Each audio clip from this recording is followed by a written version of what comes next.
everyone, my name is Rajshri and welcome to this channel Junior Studies. So आज हम करने वाले हैं लाइट का पार्ट 10। भाई कितने जल्दी पार्ट 10 आ गया हमें नहीं पता चला।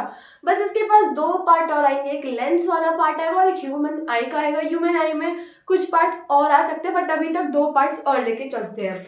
तो आज हम करने वाले हैं डिस्पर्जन वाला टॉपिक। पिछले वीडियो में हम रिफ्रैक्शन ऑफ लाइट करे थे कि उसमें रिफ्रैक्टिव इंडेक्स क्या होता है और ये सब करके आई प्लीज इग्नोर माई हेयर क्योंकि मैं अभी तुरंत हेयर वॉश करके आई हूँ इसलिए मेरे हेयर ऐसे हैं। ओके और हाँ, मैंने रिफ्रैक्शन में कुछ टॉपिक्स छोड़ दिए थे लाइक जैसे कि उसमें था लॉज ऑफ रिफ्रैक्शन जो कि 8th में तो नहीं है बट वो 10th में है। बट मैं वो पढ़ा दूंगी, समझ में आ जाएगा। थोड़ा बहुत बेसिक्स ही पढ़ाऊंगी, वो समझ में आ जाएगा। तो इस वीडियो के एंड में या फिर ये टॉपिक कवर हो जाएगा डिस्पर्जन वाला, उसके बाद मैं लॉज ऑफ रिफ्रैक्शन पढ़ा दूंगी। एंड इसके बाद जो चैप्टर आएगा वो है साउंड वाला फिजिक्स में, और क्लास 9th का मोशन भी उसी में आता रहेगा फिजिक्स का। ठीक है, और अब हम स्टार्ट करने वाले हैं डिस्पर्जन। ये हम टॉपिक 7th में भी पढ़े होते हैं। आई गेस 7th में ये टॉपिक था कि 6th में, हाँ 7th में था। ठीक है, डिस्पर्जन तो हमें ऑलरेडी पता ही होता है बट इसी को 10th में थोड़ा सा ब्रॉड करके दे दिया गया है। Human I and the colourful world जो कि 10th का सेकेंड चैप्टर है फिजिक्स का, उसमें ये टॉपिक उठा के आया है। ठीक है, मैं वो भी कवर करा दूंगी, इसी में समझ में आ जाएगा। ठीक है, let's start with dispersion. The process of splitting of white light into its constituents colours is called dispersion. कि अगर कोई व्हाइट लाइट है, जैसे जब तुम सनलाइट के सामने व्हाइट लाइट देखो, जो सनलाइट का कलर होता है वो व्हाइट लाइट होता है बट हम उसको येलो कंसिडर करते हैं बट व्हाइट लाइट होता है। तो जब इस व्हाइट लाइट का स्प्लिटिंग होता है यानी टूटता है व्हाइट लाइट अपने कलर्स में, वैसे 7 कलर्स होते हैं, उसी को हम बोलते हैं डिस्पर्जन। एक बार और समझाती हूँ, एक ऐसा प्रोसेस जिसमें जो व्हाइट लाइट है वो अपने कलर्स में टूटता है। वैसे तो 7 कलर्स होते हैं, उस प्रोसेस को हम बोलते हैं डिस्पर्जन। आई होप डिस्पर्जन का वर्ड समझ में आ गया होगा। उसके बाद एक वर्ड और है स्पेक्ट्रम। ये क्या होता है? The band of colours produced when white light is split up is called the spectrum. जो बैंड ऑफ कलर्स आते हैं, जैसे कि अभी हम क्या पढ़ रहे थे कि जब भी एक प्रोसेस जिसमें व्हाइट लाइट अपने कलर्स में टूटता है हम उसको डिस्पर्जन बोलते हैं। और जो कलर्स जो हो रहा है, बैंड ऑफ कलर्स जो मिल रहे हैं तुमको, जो कि व्हाइट लाइट से मिले हैं, उसको हम बोलते हैं स्पेक्ट्रम। आई होप समझ में आ गया ये दोनों वर्ड। डिस्पर्जन और स्पेक्ट्रम बहुत अलग अलग वर्ड है, ये आई गेस समझ में आ गया होगा। एक बार और बता देती हूँ, एक ऐसा प्रोसेस जिसमें जो व्हाइट लाइट है अपने कलर्स में टूटता है, स्प्लिटिंग का मतलब टूटता है, उसको डिस्पर्जन बोलते हैं। और जो भी colours, band of colours obtained होते हैं जब व्हाइट लाइट टूटता है तो उसको हम बोलते हैं स्पेक्ट्रम। इस ड्राइंग की मदद से समझ में आ जाएगा। इसके बाद जो आएगा, यहाँ पे मैं एंगल देखो, इसमें भी एंगल ऑफ इंसिडेंस आएगा, एंगल ऑफ रिफ्रैक्शन है, एंगल ऑफ एलिवेशन है, वो मैं अगले वाले स्लाइड पे बता दूंगी। अभी बस बेसिक्स बता रही हूँ। देखो, ये जैसे बीम ऑफ लाइट है, सनलाइट का कोई कलर है, ये क्या होता है? ये प्रिज्म होता है। प्रिज्म देखे हो, मतलब बहुत सारे लोगों के पास होता है प्रिज्म। वैसे उसमें पता है क्या होता है?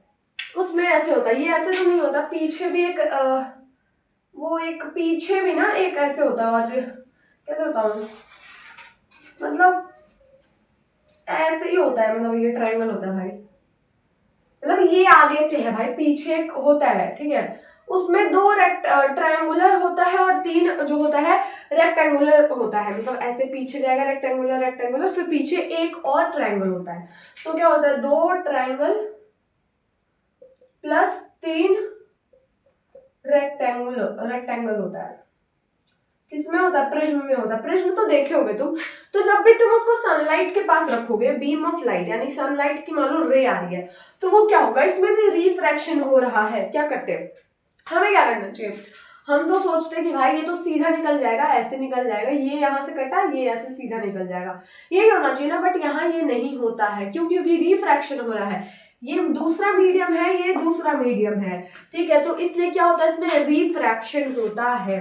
क्या होता है? रिफ्रैक्शन होता है। तो जब बीम ऑफ लाइट यानी सनलाइट की जो रे आ रही है वो इसमें 7 कलर्स में टूटती है, तो ये यहाँ से एक ऐसे रे जाएगी, ऐसे जाएगी, ऐसे जाएगी, ऐसे जाएगी, ऐसे जाएगी, ऐसे जाएगी, ऐसे जाएगी। और जब यहाँ पे व्हाइट स्क्रीन तुम रखोगे तो तुम्हें ये कुछ 7 कलर्स दिखते हैं, जिसको हम याद करने के लिए विबग्योर से याद रखते हैं। V for violet, I for indigo, B for blue, G for green, Y for yellow, O for orange and R for red. VIBGYOR से हम याद रख सकते हैं कलर्स के नेम।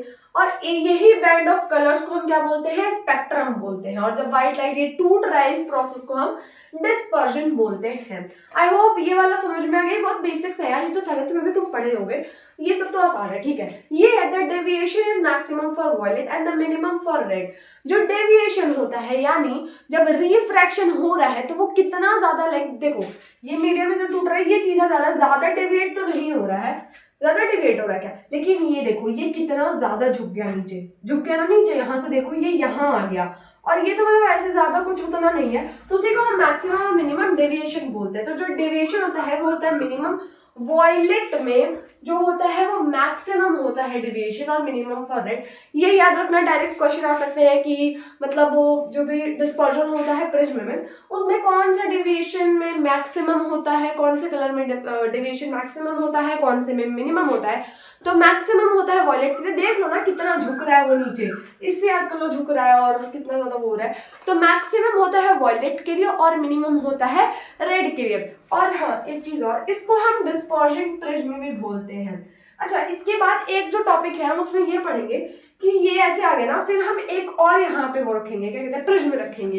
ये जो 7 बैंड्स ऑफ कलर आ गए, हम एक और प्रिज्म रखेंगे और उसमें मैं बताऊंगी तुमको कि वापस से व्हाइट लाइट उसमें आ जाएगी। अब वो कैसे, वो तो हम आगे पढ़ेंगे, बट उसको हम रिकॉम्बिनेशन प्रिज्म बोलते हैं, मतलब वैसे प्रिज्म ए को, और इसको हम डिस्पर्जन प्रिज्म बोलते हैं। क्यों? क्योंकि यहाँ पे डिस्पर्जन हो रहा है। आई होप ये पूरा स्लाइड समझ में आ गया। एक बार और रिवाइज करा देती हूँ। एक ऐसा प्रोसेस जिसमें व्हाइट लाइट टूट रही है अपने कलर्स में, उसको हम बोलते हैं डिस्पर्जन। जो बैंड्स ऑफ कलर ऑब्टेन्ड हुआ है जब व्हाइट लाइट टूटी, उसको हम बोलते हैं स्पेक्ट्रम। और हाँ प्रिज्म, देखो प्रिज्म में 2 ट्रायंगुलर होते हैं और 3 रेक्टेंगुलर फेसेस होते हैं। देखो प्रिज्म में क्या होता है, जब हम प्रिज्म सनलाइट के सामने रखेंगे, and sunlight is a white light, do not think that वो येलो होता है, वो बस कंसिडर्ड होता है येलो, बट वो व्हाइट लाइट एक्चुअली में होता है। तो जब हम प्रिज्म रखेंगे और व्हाइट लाइट आएगी तो वो अपने 7 कलर्स में टूटेगी, और वो ऐसे रिफ्रैक्शन हो रहा है। यहाँ पे कौन सा हो रहा है, ये रिफ्रैक्शन ही तो हो रहा है यार, ये रिफ्रैक्शन पढ़े हुए तो समझ में आ गया होगा, यहाँ पे रिफ्रैक्शन हो रहा है, वरना तो लाइट सीधी सीधी ऐसे से निकल जानी चाहिए, तो ये ऐसे क्यों होगा ऐसे, ठीक है। तो जब यहाँ पे व्हाइट स्क्रीन रखोगे तो तुम्हें मिलेगा विबग्योर, यानी violet, indigo, blue, green, yellow, orange and red. जो डेविएशन होता है कौन से कलर में मैक्सिमम होता है, वॉयलेट में, और डेविएशन कौन से कलर में मिनिमम होता है, रेड में होता है। इसको हम डिस्पर्जिंग प्रिज्म भी बोलते हैं। तो दूसरी चीज है वो ये है कि देखो यहाँ पे हमें दिया है जैसे कि अभी हम पढ़े थे वो डिस्पर्जन, ठीक है, उसमें हम क्या करे थे, वो ग्लास प्रिज्म में पढ़े थे कि एक लाइट आ रही है, वो 7 कलर्स में टूट रही है और वो डेविएट हो रहा है, वॉयलेट सबसे ज्यादा डेविएट होता है, यानी वॉयलेट सबसे ज्यादा बेंड हो रहा है, और जो रेड है वो मिनिमम बेंड हो रहा है। और जो वहां पे स्क्रीन पे, व्हाइट स्क्रीन पे जब हम बैंड ऑफ कलर्स देखे उसको हम स्पेक्ट्रम बोले थे। वहां तक तो सबको समझ में आ गया, ठीक है। नेक्स्ट है ये, देखो ये 8th का टॉपिक नहीं है, मैं बता देती हूँ पहले, ये है 10th का टॉपिक। बट अगर हम बेसिक से ही समझ सकते हैं तो हम इसको छोड़े क्यों, समझ लेते हैं भाई, एक्स्ट्रा नॉलेज हमारे पास रहेगा तो ये हम समझ लेते। देखो बहुत ईजी है, देखो angle of incidence, angle of reflection, ये सब तो आता है, सबको बेसिक्स है। रिफ्लेक्शन में हमने पढ़ा था एंगल ऑफ इंसिडेंस क्या होता है और एंगल ऑफ रिफ्लेक्शन क्या होता है, तो ये तो मैं डायग्राम में मैं यहाँ बना के समझाती हूँ क्योंकि यहाँ से मैं पढ़ा नहीं पाऊंगी। तो देखो मान लो यहाँ पे एक प्रिज्म था, ठीक है, एक प्रिज्म यहाँ पे आया, यहाँ पे हमने व्हाइट लाइट को दिया, यानी सनलाइट को मान लो सनलाइट में ही रख दिया, ठीक है। तो अगर हम देखें यहाँ पे क्या हम नॉर्मल ड्रॉ कर सकते हैं, नॉर्मल ड्रॉ कर सकते हैं, क्योंकि ये क्या है, ये इंसिडेंट रेस है, इंसिडेंट रेस तो है ना, तो नॉर्मल सीधा ड्रॉ होगा। अब भाई नॉर्मल ऐसे ही तो ड्रॉ होगा, नॉर्मल वहीं से ड्रॉ होगा, तो हम यहाँ से एक नॉर्मल खींच सकते हैं, ठीक है, नॉर्मल खींच दिया हमने, ये बन गया हमारा एंगल आई। तो एंगल आई क्या होता है, एंगल ऑफ इंसिडेंस। रुको बता रही हूँ वहां कैसे एंगल आई आ गया, 1 मिनट रुक जाओ जरा। एंगल ऑफ इंसिडेंस, देखो जब हमने ये इंसिडेंट या नॉर्मल, और एंगल ऑफ इंसिडेंस कब बनता था, नॉर्मल और इंसिडेंट रे के बीच में जो एंगल बनता था उसको हम एंगल ऑफ इंसिडेंस बोलते हैं। तो वही सेम चीज यहाँ पे भी हो रहा है, ठीक है। I hope angle of incidence समझ में आ गया। ये दोनों बहुत बेसिक टर्म्स है, एंगल ऑफ इंसिडेंस और एंगल ऑफ रिफ्लेक्शन, ठीक है। ठीक है, अब देखते हैं कि हम इमेजिन ऐसा करेंगे कि वो सीधा जाएगा, मतलब हम तो ऐसे सोचेंगे ना भाई, रिफ्लेक्शन में क्या होता था, सीधा लाइट जाता था, रिफ्रैक्शन में क्या होता था, मीडियम चेंज होता था, तो लाइट क्या होता था, बेंड्स हो जाता था। देखो क्या करेंगे, हम सोचेंगे कि भाई लाइट को तो सीधा लाना चाहिए, बट ये सीधा नहीं गया। वो क्या हो गया, वो यहां से हो गया रिफ्लेक्ट। ये क्या हो गया, यहाँ पे आ गया ना ये, अरे भाई यहाँ पे आ गया। अब ये क्या होगा, यहां से चला गया इधर। अब देखो बताती हूँ, अब क्या होगा, यहां से एक नॉर्मल और हम ड्रॉ कर सकते हैं। हाँ, यहां से एक नॉर्मल और हम ड्रॉ कर सकते हैं। भाई नॉर्मल ड्रॉ करने में क्या जा रहा है, तो देखो यहाँ पे क्या होगा, एंगल ऑफ रिफ्लेक्शन बनेगा। देखो क्योंकि ये नॉर्मल है और ये क्या है, ये क्या है, ये है रिफ्लेक्टेड रेज। आई होप समझ में आ रहा होगा। ठीक है, तो ये क्या हो गया, रिफ्लेक्टेड रेज हो गया। ठीक है, एंगल ऑफ डेविएशन मतलब वो कितना बेंड हो रहा है। तो ये वाला जो हम सीधा इमेजिन किए हैं और ये जो बेंड हो गया, वही तो एंगल होगा कि इतना बेंड हो रहा है। देखो ये जो हमने सीधा ऐसे करे हम, और यहां से वो बेंड हो गया, यानी यहां से हो गया, तो अगर हम बताएं कि कितना बेंड हुआ है तो यही वाला एंगल तो होगा। तो वही चीज यहाँ पे हो जाएगी एंगल ऑफ डेविएशन। ठीक है, और emergent rays, angle of emergent बस तुम जान लो, एंगल ऑफ इमर्जेंट कहाँ बनता है, ये वाले एंगल पे बनेगा। ठीक है, ये मैं ज्यादा डीप में नहीं समझा रही, बस इतना जान लो, एंगल ऑफ इमर्जेंट बनेगा यहाँ पे। ठीक है, आई होप समझ में आ गया होगा।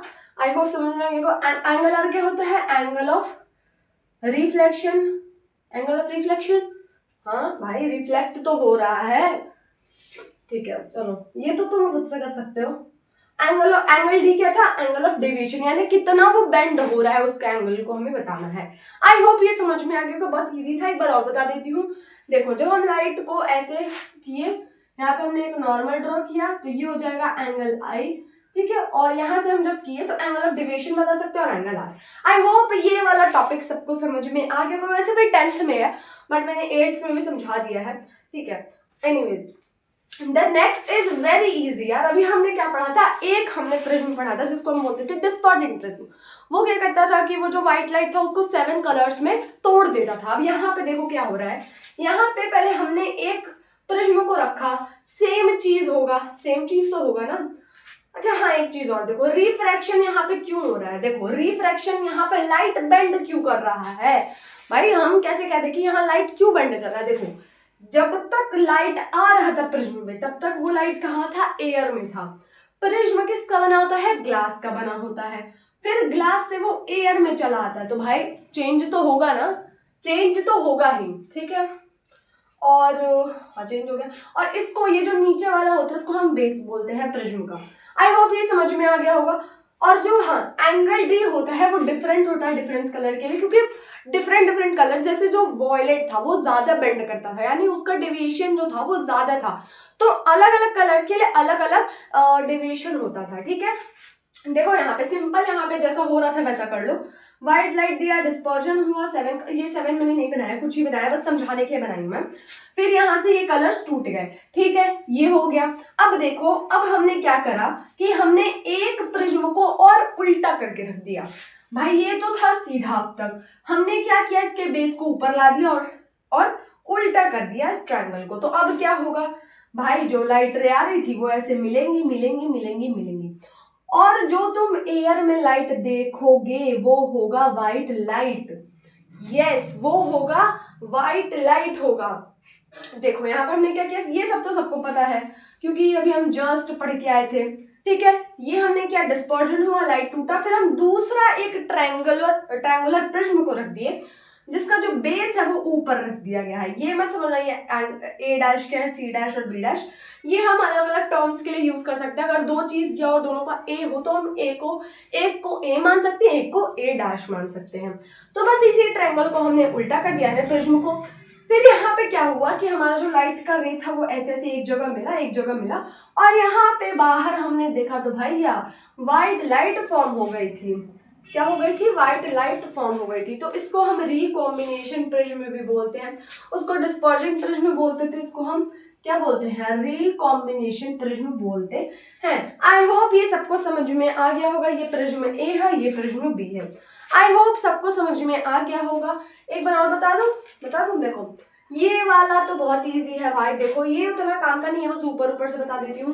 व्हाइट लाइट हमारा एक नॉर्मल बनाया, यहाँ पे एंगल ऑफ इंसिडेंस बन गया, लाइट सीधा गया, रिफ्लेक्ट हुआ यानी एंगल, और नॉर्मल और जो भी रिफ्लेक्ट हुआ है उसके बीच में एंगल आर बनेगा, और जितना डेविएट हो रहा है यानी जितना बेंड हो रहा है उसको हम एंगल डी बोल देंगे, और एंगल ई जो होता है एंगल ऑफ इमर्जेंट होता है।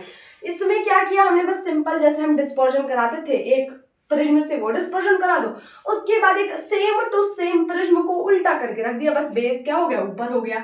उसके बाद यहाँ पे व्हाइट लाइट आई आई आई, और हमने जब बाहर देखा तो क्या आ गया भाई, व्हाइट लाइट आ गया। तो ये प्रिज्म बी था, ये प्रिज्म ए था, यहाँ पे कौन सा हुआ है, ये कौन सा है, रिकॉम्बिनेशन प्रिज्म इसको हम कहेंगे, और पहले वाले को हम क्या कहेंगे, डिस्पर्जिंग प्रिज्म कहेंगे। ये बस टॉपिक था पूरा डिस्पर्जन का, और जो हमारे पिछले वीडियो में थोड़ा सा छूट गया था रिफ्रैक्शन का, लॉज ऑफ रिफ्रैक्शन, उसको हम बस लास्ट टॉपिक करेंगे, और उसके बाद एक दो क्वेश्चंस देखेंगे, और उसके बाद इस टॉपिक को अच्छे से मक्खन मलाई की तरह कंप्लीट करेंगे। ये जितने भी टॉपिक्स हैं ये है रिफ्रैक्शन के, जो भी लेफ्ट टॉपिक्स बच गए थे, यानी मैं जो पिछले वीडियो में भी बनाई थी उसमें मैं ये टॉपिक्स भूल गई थी एक्चुअली, बिकॉज मैं जो साइड बुक यूज करती हूँ, मैं एक बहुत अच्छी साइड बुक यूज करती हूँ। वैसे ये 8th में नहीं है, मैं इतना बता देती हूँ, मैं बताते भी चल रही हूँ कि कौन कौन से टॉपिक किस क्लास के हैं। ये 8th में तो नहीं है, बट ये 10th में टॉपिक दिया है, और जो मैं 8th का साइड बुक यूज कर रही हूँ वो बहुत अच्छा बुक है, लाइक क्वेश्चंस के लिए, टॉपिक्स के लिए बहुत अच्छा बुक है वो। तो हम उस वाले बुक में दिया था, तो मैंने सोचा कि भाई जब उसमें दिया है तो हम यहाँ पे भी पढ़ा देते हैं। तो ठीक है, चलो स्टार्ट करते हैं। जो एक चीज छूट गया था कि वैसे तो पता चल गया होगा अब तक, कि जब रिफ्रैक्शन हो रहा है, हम कह रहे हैं कि एक मीडियम से जब दूसरे मीडियम में रिफ्रैक्शन हो रहा है, तो क्यों रिफ्रैक्शन हो रहा है।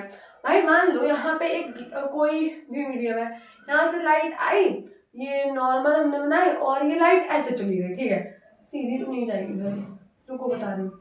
मान लो ये लाइट आई और ये नॉर्मल हो गई, ऐसे चली गई, ठीक है। तो क्यों ऐसे बेंड हो रहा है लाइट, यानी रिफ्रैक्शन ऑफ लाइट से तो हमें यही समझ में आता है कि लाइट की बेंडिंग हो रही है, bending of light rays. But ऐसा क्यों लाइट का बेंडिंग हो रहा है एक मीडियम से दूसरे मीडियम में जाने में, क्योंकि जो वेलोसिटी होती है लाइट की वो डिफरेंट होती है डिफरेंट मीडियम्स में, ठीक है, डिफरेंट होती है डिफरेंट मीडियम्स में। जैसे तुम वैक्यूम का वेलोसिटी ऑफ लाइट देखोगे, स्पीड देखोगे लाइट का, वो 3 × 10⁻8 मीटर/सेकेंड है। एयर में थोड़ा कम होता है, वाटर में और कम ज्यादा, ऐसे सब में चलता रहता है, ठीक है। तो इस वजह से वेलोसिटी ऑफ लाइट डिफरेंट होता है डिफरेंट मीडियम्स में, उसकी वजह से रिफ्रैक्शन ऑफ लाइट यानी बेंडिंग ऑफ लाइट होती है। आई होप ये समझ में आ गया होगा, बहुत इजी सा टॉपिक है। Next is laws of refraction. इसमें ज्यादा डीप में जाने की जरूरत नहीं है, ये तो समझ आ जाएगा, इसमें ज्यादा डीप में मत जाओ, ये 10th में तुम्हें समझ में आएगा, अभी नहीं समझेगा, बस इतना पढ़ लेना, अगर नहीं पढ़ना है तो उसको स्किप भी कर सकते हो।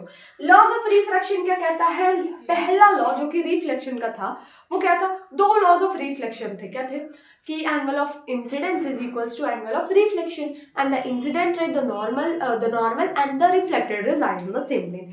अच्छा देखो, एक चीज रिफ्लेक्शन में क्या करते हैं, बहुत सारे लोग बताते हैं कि यहाँ पे मान लो ये कोई रे ऐसे जा रही है, ठीक है, ये हमें ऐसे बनाता है ना, तो बोलते हैं लोग कि वो सेम प्लेन पे लाइट कर रहा है। एक होता है ना रिफ्लेक्शन ऑफ लाइट, यानी बाउंस बैक वाला बात कर रही हूँ, रिफ्रैक्शन की बात कर रही हूँ, तो बोलते हैं लोग कि सेम प्लेन पे लाइट करता है। तो मैंने बहुत जगह देखा है कि यहाँ इसको हम पॉइंट करते हैं कि भाई ये इस पे आ रहा है, इस पे आ रहा है, इस पे आ रहा है, बट ये रॉन्ग है, ये रॉन्ग है भाई, ये रॉन्ग है, इस पे नहीं लाई करता। हम लोग बस ये पॉइंट समझ जाते हैं कि ये प्लेन है, इसी पे लाई कर रहे हैं, नहीं, प्लेन का मतलब इस वाले प्लेन में ये सब लाई कर रहा है, ये प्लेन, ये जो मैं काम कर रही हूँ उस प्लेन पे लाई कर रहा है भाई, इसको समझ लो, क्योंकि हम सोचते हैं कि यहाँ लाई कर रहा है, बट ये पूरा लाई करता है, ठीक है। मैंने बहुत जगह देखा है, इनफैक्ट छोड़ो, बस मैंने देखा है कि यहाँ पे पॉइंट करते लोग, बट पूरे प्लेन पे होता है, ठीक है।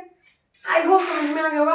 तो पहला लॉज ऑफ रिफ्रैक्शन कहता है the incident ray, the normal and the reflected ray all line the same plane. Plane का बात हो रहा है, ये पॉइंट मत कहीं जोड़ देना कि रिफ्लेक्शन हो रहा है तो कहीं यहाँ पे पॉइंट जोड़ दे, जैसे यहाँ हो रहा है ना तो ये पॉइंट पे हो रहा है, नहीं भाई, एक प्लेन पे हो रहा है, ठीक है। आई होप पहला समझ में आ गया। दूसरा है the ratio of the sine of angle of incidence to the sine of angle of reflection for any two mediums constant for light of definite colour. Oh my god, ये तो समझ ही नहीं आएगा तुमको, क्योंकि कि साइन ऑफ एंगल थोड़ा सा डिफरेंट, बट हाँ बस थोड़ा बहुत बता देती हूँ।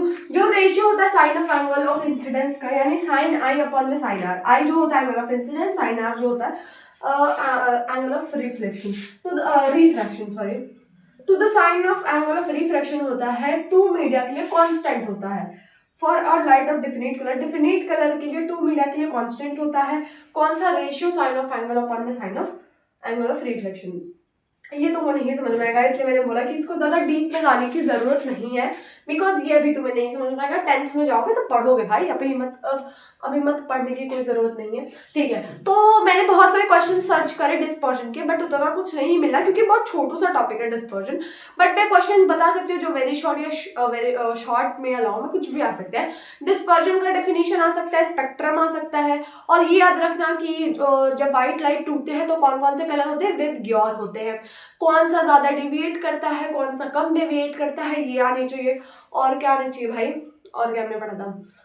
हाँ, ये भी याद रख सकते हो कि रिफ्लेक्शन ऑफ लाइट क्यों होता है। एक्स्ट्रा नॉलेज है ये सब, ठीक है, कोई जरूरत नहीं है, 8th में नहीं है। रिफ्लेक्शन ऑफ लाइट क्यों होता है? क्योंकि वेलोसिटी ऑफ लाइट होता है डिफरेंट मीडियम के लिए, और लॉस ऑफ रिफ्लेक्शन। बस ये 2-4 क्वेश्चन जो बताई हूँ वो एग्जाम्स में आ सकते हैं, बाकी ये सब एग्जाम में नहीं आता है 8th में, जहाँ पे बहुत डीप पढ़ाई होती होगी वहाँ आता होगा, बट इसमें नहीं आता। मैं एनसीईआरटी को लेकर नहीं पढ़ाती हूँ, मैं साइड बुक रेफर करती हूँ, तो मैं बस बता रही हूँ। सो आई होप डिस्पर्जन वाला टॉपिक समझ में आ गया होगा। नेक्स्ट वीडियो में हम स्टार्ट करेंगे लेंस वाला टॉपिक, एंड उसके बाद ह्यूमन आई बस बचा रह जाएगा।